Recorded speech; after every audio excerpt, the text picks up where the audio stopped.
Assalamualaikum warahmatullahi wabarakatuh. Kembali lagi di channel Berita Mistis. Untuk kisah kali ini ada sebuah cerita yang diambil dari Facebook, dari tulisannya akun Facebook yang bernama Hupe. Dan untuk kisah yang akan saya bawakan kali ini yaitu sebuah kisah yang berjudul Keranda Terbang.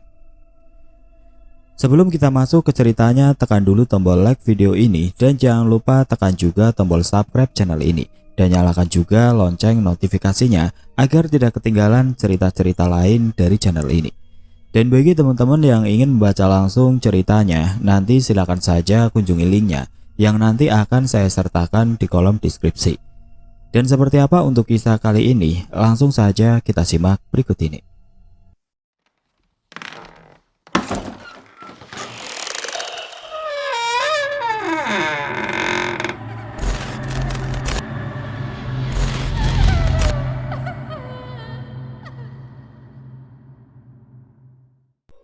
Perkenalkan, panggil saja saya Hupe. Saya berasal dari sebuah kota kecil perbatasan Sidoarjo, Malang, dan Jombang. Saya berasal dari keluarga kejawen yang memang turun-temurun entah dari kapan. Yang saya tahu buyut saya sudah kejawen. Cerita berawal ketika saya masih berumur 11 tahun. Ketika itu ada kabar tentang kematian Bahar di dekat rumahku. Aku dan keluarga melayat ke rumah almarhum. Namun di saat aku membantu menggelar tikar di dalam rumah, aku merasakan ada yang beda. Hawa di rumah ini terasa sangat panas dan membuatku merinding. Padahal ini siang hari. Aku pun mencoba berpikir positif. Mungkin matahari sedang panas-panasnya, kataku dalam hati. Tapi kemudian kakakku berkata, "Dek, kamu gak takut? Meninggalnya Bahar ini diambil orang," kata kakakku. "Enggak kak, aku kan dari kecil sudah diajari berani sama kakek," balasku. Akhirnya pekerjaanku selesai. Saat sore, matahari mulai menunjukkan sisi lain keindahannya. Karena merasa pekerjaanku selesai, aku pun pulang untuk mandi dan bersiap mengikuti tahlilan di rumah almarhum. Setelah maghrib, aku pun diajak berangkat bersama kakakku menuju rumah almarhum. "Dek, bareng aja tahlilannya, nanti melihat yang tidak-tidak, takut loh," kata kakakku. "Iya mas, ayo bareng, aku takut kalau lihat yang wujudnya jelek," jawabku. Aku memang dari kecil bisa melihat mereka yang tidak kasat mata.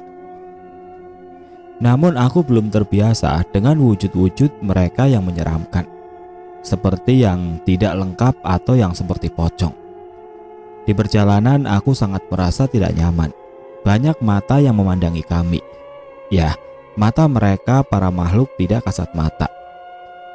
"Mas, aku takut banyak yang melihatku.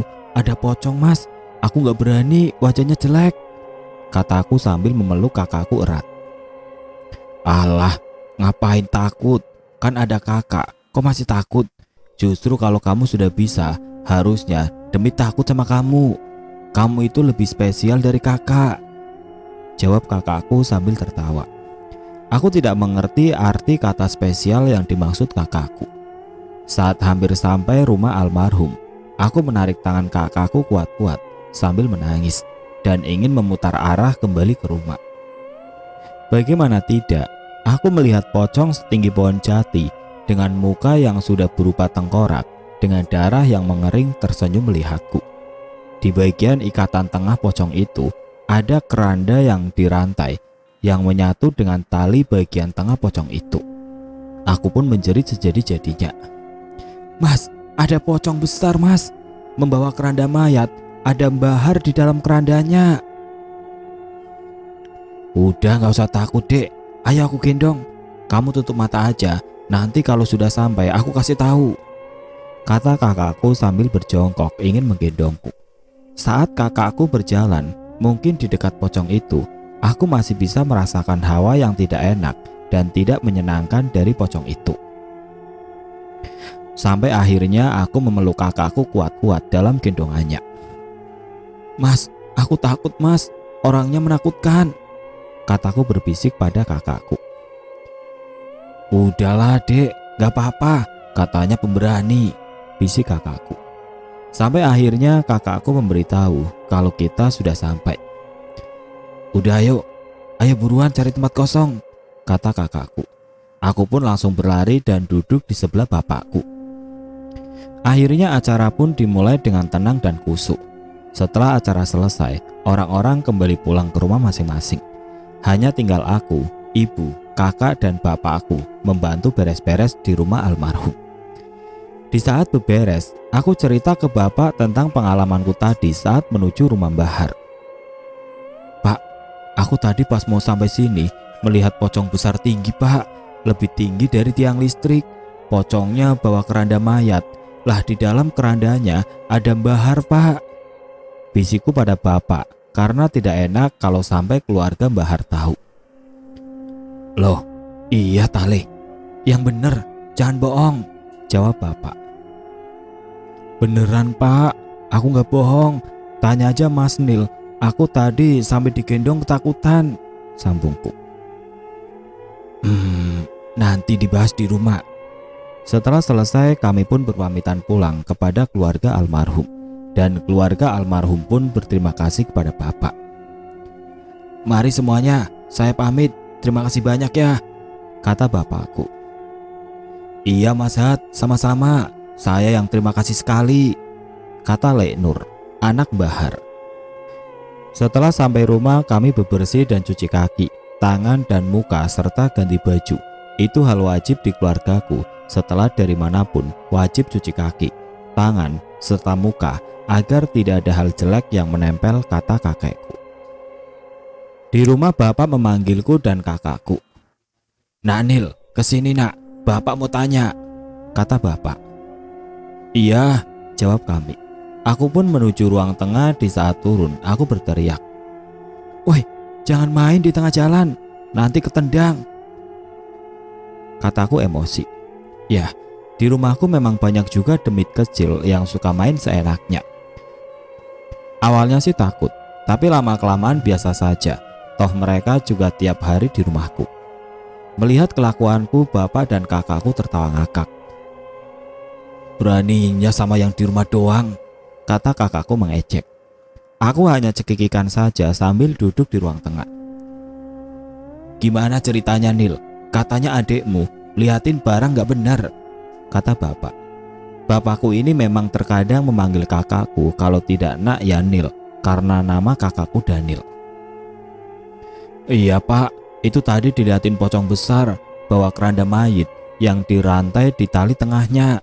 Ada Bahar di salah satu kerandanya pak," terang kakakku panjang lebar. "Ya udah, besok dimusyawarahkan sama warga desa. Kamu sama adik buruan tidur, sudah malam," jawab bapak sambil mengelus kepalaku. "Iya pak," jawabku singkat dan langsung menuju kamar. Saat di kamar, aku merasa kamarku sangat penuh sesak karena mereka. Ya, mereka ini yang begitu banyak di kamarku. Ada prajurit zaman perang, prajurit zaman kerajaan, kunti, gendruwo, banyak deh. Tapi anehnya, aku tidak takut dengan mereka yang ada di rumahku. Padahal kalau dibilang serem ya serem. Di saat aku merasa susah untuk tidur karena mereka berisik. Tiba-tiba terdengar suara pemberitahuan dari musola desa sebelah bahwa warganya ada yang meninggal. Saat aku mendengar berita duka itu, tiba-tiba krecek, krecek, aku mendengar suara lonceng dari arah luar rumah. Tiba-tiba perasaanku sungguh campur aduk. Aku coba beranikan diri mengintip dari balik gorden jendela kaca kamarku. "Ya Gusti, itu keranda terbang," kataku. Aku beranikan diri terus mengintip. Keranda itu dengan sendirinya menyangkut ke rantai. Dan benar saja, si pocong raksasa itu datang. Dan keranda itu kembali menggantung di tali tengah si pocong. Kini ada 2 keranda menggantung di perut demit itu. Satu berisi Bahar, dan satu lagi berisi entah siapa, aku tidak kenal. Saat sedang mengamati, tiba-tiba pocong itu tersenyum seram ke arahku. Dengan mukanya yang tanpa kulit dan daging yang hilang, berupa tengkorak, dengan darahnya yang mulai mengering, serta bola mata yang melotot dan matanya seakan ingin keluar. Sangat menyeramkan. Kemudian dia mendekat ke arahku. Namun di saat sampai pagar tembok rumahku, pocong itu tidak bisa maju lagi, seperti ada yang menghalangi. Akhirnya dia hanya berdiri di sana menyeringai ke arahku, menunjukkan gigi yang coklat karena darah kering bercampur tanah. Lalu tiba-tiba Eyang Seto menutup korden kamarku. "Udah nak, kamu tidurlah, tidak usah dilihat, tidak usah takut. Aku dan semua yang ada di sini yang jagain kamu. Ini sumpahku pada kakekmu, sampai akhir umurku akan saya jaga," kata Eyang Seto. Beliau adalah salah satu makhluk yang ada di kamarku. Beliau ini salah satu makhluk yang disegani para penunggu rumahku, entah di luar sana. Beliau berpenampilan layaknya orang dari zaman lampau, memakai baju putih bersih dan ada gelang emas di kedua lengan dan pergelangan tangannya. "Terima kasih Eyang." "Iya, saya tidur," kataku. Namun masih susah untuk tidur, masih teringat jelas wajah si pocong raksasa itu. Terdengar tembang nyanyian Eyang Seto yang membuatku terlelap. Keesokan harinya aku terbangun karena teriakan yang sangat mengerikan terdengar dari luar kamarku. "Nak, bangun, udah jam berapa ini? Sekolah tidak kamu?" Teriakan seram itu berasal dari ibuku ternyata. "Iya bu, udah bangun ini," jawabku cepat. Aku bergegas keluar kamar, mandi, kemudian sarapan. Setelah itu berpamitan kepada ibu bapakku untuk pergi menuntut ilmu. "Pak, bu, aku berangkat sekolah ya," kataku berpamitan. Tidak lupa salim kepada ibu dan bapakku. Sepulang sekolah aku mampir ke desa sebelah untuk melihat warga yang meninggal. Tapi di saat itu juga, tiba-tiba terdengar suara yang tidak asing bagiku. Ya, suara itu suara lonceng dari keranda terbang. Perasaanku mulai tidak menentu bercampur aduk. Kukayu sepenuh tenaga sepedaku berharap segera tiba di rumah. Namun saat kukayu sepedaku dengan kencang, dari desa sebelah barat desaku terdengar, "Inna lillahi wa inna ilaihi rojiun. Telah berpulang ke rahmatullah Bapak Prapto pada pukul 12.45. Kurang lebih seperti itu yang aku dengar. Ada apa ini? Mulai tidak wajar. Kematian ini benar-benar tidak wajar. Yang satu belum kering tanah kuburannya, bahkan baru tadi pagi dikubur. Sudah ada yang meninggal lagi, pikirku kala itu. Segera kembali ku kayu sepedaku. Sampai di rumah, aku beritahukan dan aku ceritakan semua kejadian mulai malam tadi hingga barusan ke bapakku. Ya, bapakku ini wirausaha warung kopi kecil dengan ditambah meja biliar di depan rumah. "Pak, kemarin malam aku dilihatin lagi sama pocong kemarin itu. Malam-malam aku tidak bisa tidur. Terus ada suara lonceng di depan rumah. Aku intip, ternyata keranda terbang sendiri. Tidak lama pocongnya keluar pak, menyerengai ke aku, terus maju mendekat. Pas di depan pagar, gak bisa masuk. Untung ada Eyang Seto yang jagain." Ceritaku panjang lebar. Di saat aku bercerita ke bapak, tiba-tiba Eyang Seto muncul. "Hat, gak bagus. Cucuku diincar Hat kumpulan orang-orang yang mengerti. Nanti malam diselesaikan urusannya sama demit yang lancang mengincar cucuku ini," ucap Eyang Seto sambil mengelus kepalaku. "Iya mbah, nanti malam saya kumpulkan orang-orang yang paham," jawab bapak. Bapak pun berangkat memberitahu orang-orang itu, sedangkan warung dititipkan ke ibu. Setelah bapak pergi, akhirnya aku pulang ke rumah untuk berganti pakaian. Untung hari ini Sabtu, besok libur, jadi bisa istirahat di rumah, pikirku. Aku sudah lelah dengan kemunculan pocong raksasa ini. Mukanya itu yang membuat selalu teringat benar-benar seram. Saat aku memikirkan itu, tiba-tiba ada suara. Dek, ngelamun apa kamu? Jangan ngelamun aja, nanti kesurupan," kata suara itu. Aku pun menoleh ke asal suara itu, tepatnya di sebelah kananku. Ya Gusti, aku terkejut melihat ke kanan. Mbak Kunti dengan rambut yang menutupi wajahnya mendekatiku.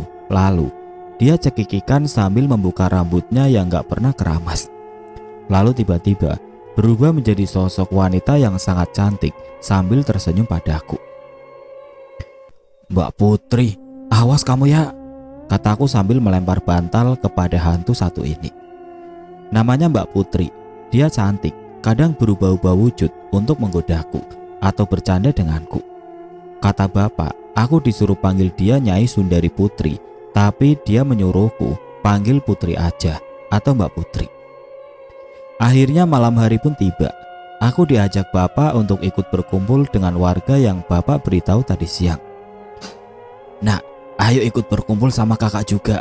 Gak usah takut, ada bapak, Mas Nil, kakek juga ada. Kata bapakku yang seakan tahu kalau aku ketakutan.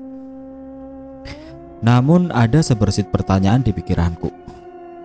Mbah Kung kan sudah meninggal, Pak, kataku penuh keheranan. Karena setauku kakekku memang sudah meninggal. Kakek itu Muksona, mati tapi tidak meninggal raga. Sukmanya tetap menjaga desa ini. Jelas bapakku yang saat itu belum aku mengerti maksudnya. Ya udah Pak, aku ikut, kangen sama kakek, jawabku yang memang sangat kangen dengan kakekku. Akhirnya kami berangkat menuju posyandu desa yang berada di belakang kampungku. Tempatnya sedikit seram karena dikelilingi pohon bambu dan pisang. Aku sangat ketakutan ketika banyak yang melihatku di sekeliling pohon bambu. Banyak juga pocong dengan wajah hancur serta mata yang keluar menempel di pipi, hanya ditahan oleh otot mata yang menjuntai keluar, ditambah darah merah kehitaman di wajahnya. Sungguh mengerikan. Jangan takut nak, manusia harus kuat dan berani dengan bangsa seperti ini, kata bapakku, lagi-lagi seperti mengerti ketakutanku. Aku hanya diam dan memeluk bapakku kuat-kuat. Ingin rasanya menangis melihat mereka. Sepanjang perjalanan aku terus memeluk bapakku sampai akhirnya tiba di posyandu. Sudah ada 6 orang duduk di teras posyandu, termasuk kakakku yang memang berangkat lebih awal. Mereka membentuk posisi lingkaran kecil dan di tengahnya ada Mbah Kungku. Aku dan bapak bergabung bersama mereka. Aku duduk di tengah di pangkuan Mbah Kung. Beliau hanya tersenyum sambil mengelus kepalaku. Sudah, ayo cepat diselesaikan. Disirep dulu hat, biar warga gak tahu. Nanti ada yang ketakutan kasihan, kata Mbah Kung pada bapakku. Dengan suara yang bisa membuatku merasa damai dan tenang. Iya pak, kata bapakku. Setelah itu bapak dan 6 orang yang lain memejamkan mata sambil membaca doa-doa yang aku belum tahu waktu itu. Tiba-tiba lampu satu desaku mati semua. Anehnya, hanya lampu di atas kami yang menyala. Bahkan di dalam posyandu, semua lampunya mati. Benar-benar hanya lampu di atas kami yang menyala. Udah pak, silakan, kata bapak ke Mbah Kung. Mbah Kung hanya diam, kemudian membaca doa-doa sambil mengelus kepalaku. Jangan takut le, kakek tidak akan mengizinkan demit itu menyentuhmu. Seujung kuku pun tidak aku izinkan, kata Mbah Kung sambil terus mengelus kepalaku. Suara lonceng keranda terbang itu terdengar kembali. Benar saja, keranda terbang itu berada tepat di depan kami sekarang. Mbah Kung masih terus membaca doa-doa. Aku pun mulai celingukan mencari sosok pocong raksasa yang sangat aku takuti itu. Tapi anehnya, rasa takutku seperti berkurang banyak sekali, hanya tersisa sedikit ketakutan. Mungkin karena berada di dekat Mbah Kung yang hawanya sungguh menenangkan. Dan tiba-tiba terdengar suara, anak itu serahkan anak itu, dan aku akan pergi dari desamu. Suara itu berasal dari depan kami. Ya, suara itu berasal dari keranda terbang di depan kami. Dan seketika itu juga, pocong itu muncul di depan kami dengan wajahnya yang menyeramkan itu. Tapi kini lebih menyeramkan karena aku melihatnya dari sangat dekat. Wajahnya yang sudah menjadi tengkorak itu ternyata masih memiliki sedikit kulit di pinggiran wajahnya dengan darahnya masih menetes, membuat kain kafan di sekitaran dada dan bahunya berwarna merah kecoklatan karena darah bercampur tanah. Giginya yang juga kecoklatan, wajah yang berbentuk tengkorak namun masih memiliki mata yang menyeramkan dengan urat mata berwarna merah serta darah mengering di tengkorak wajahnya, dan pocong itu terus melihatku. Mbah Kung saat itu juga membuka matanya. Siapa kamu? Berani-beraninya meminta cucuku, kata Mbah Kung dengan suaranya yang menenangkan. Aku hanya meringkuk di belakang Mbah Kung waktu itu. Aku Ki Rekso, aku di sini disuruh mengambil nyawa orang yang sudah waktunya mati. Akan aku ambil nyawa semua orang di sini. Kalau tidak, berikan anak itu dan aku akan pergi dari sini. Jawab pocong itu dengan suaranya yang keras membuat telingaku sakit. Namun tiba-tiba pocong itu limbung dan terjatuh ke tanah. Aku heran, apa yang terjadi? Namun rasa heran itu sirna saat aku melihat Eyang Seto membawa keris besar sekali berwarna merah menyala.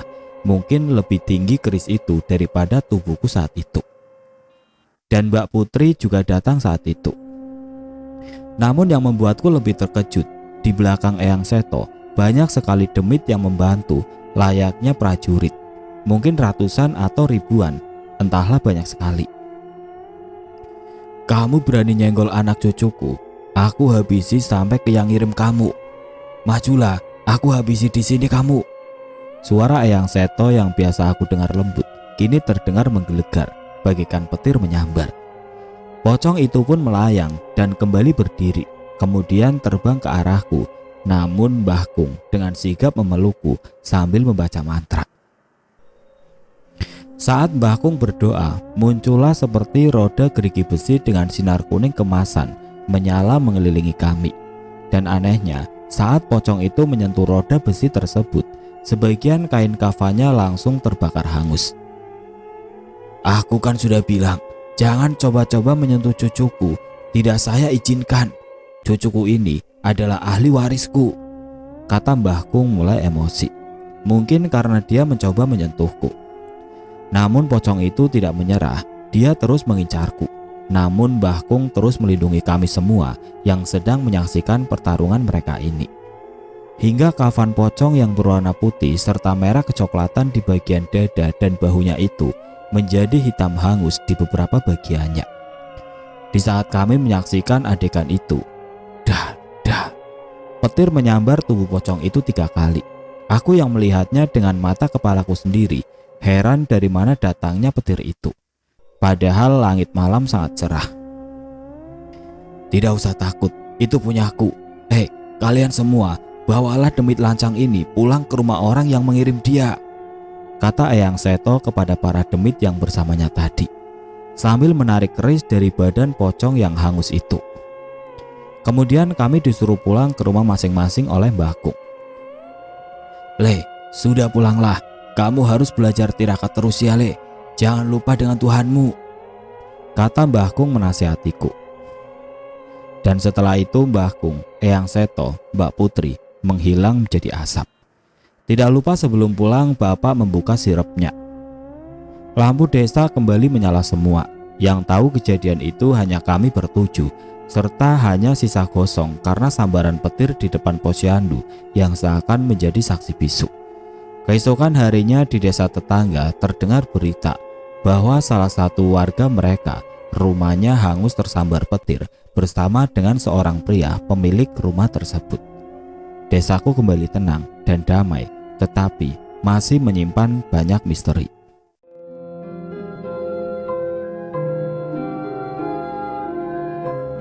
Oke teman-teman, sekian untuk cerita kali ini. Bagaimana menurut kalian tentang kisah ini? Tulis komentar kalian di kolom komentar.